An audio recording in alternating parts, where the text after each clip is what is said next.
Кажется, я нашла просто прекрасную, потрясающую блестяшку, и мне кажется, я буду использовать ее на мой выпускной.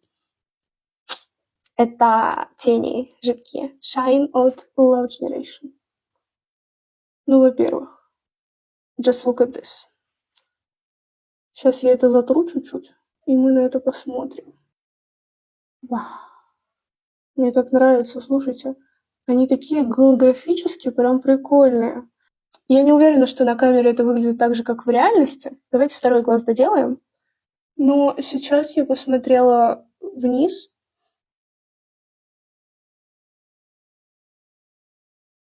Я просто ищу что-нибудь такое вот блестященькое на мой выпускной, и будет прикольно, если я это все-таки найду.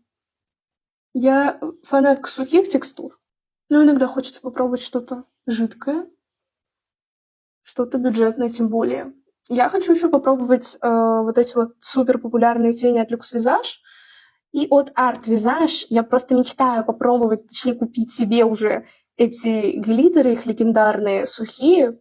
Они очень-очень красивые, я пробовала их в магазине не раз, но что-то как-то не заинтересована была. Сейчас мне предстоит выпускной, так что надо попробовать. Мне кажется, правда, прикольно. Чуть-чуть сюда, да.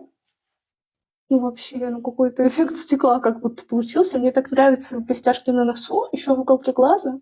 Но мне кажется, это будет уже перебор. И я не рискую как-то добавлять жидкие тени в уголок глаза. Но вообще, мне кажется, это очень прикольно, особенно на носу. Ну, в общем-то, все. Всем пока.